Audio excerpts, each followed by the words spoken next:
Iqale ngumphathiswa wezokhuselo uNosiviwe Mapisa-Nqakula ephikisana nomongameli uCyril Ramaphosa ngethuba KwaZulu Natal kutshanje vakalisa okokuba ezixholo-xholo ibikubhuqa umbuso kuthe kwaphanza.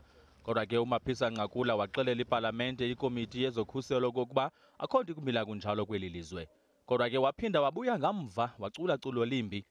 It was an attempted insurrection. Okay? And I confined myself to counter-revolution.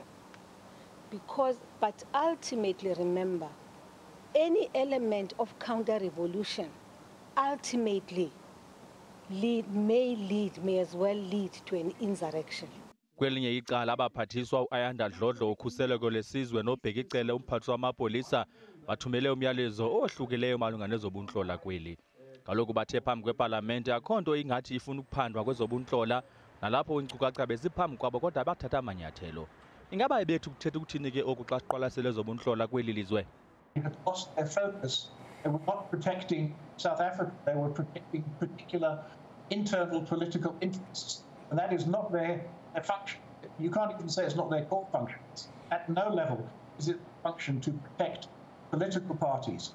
It is their level to protect the entire nation independently.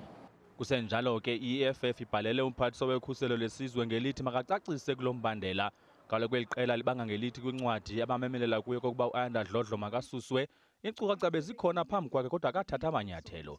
iEFF ithi eli lizwe alinakwazi ukubuyela kule nto ithe yenzeka KwaZulu Natal naseGauteng kule veki iphelayo ngelixa iinkcukacha ngaphambili bezikhona. NdinguAbongile Dumako kwiindaba ze-SABC eGauteng.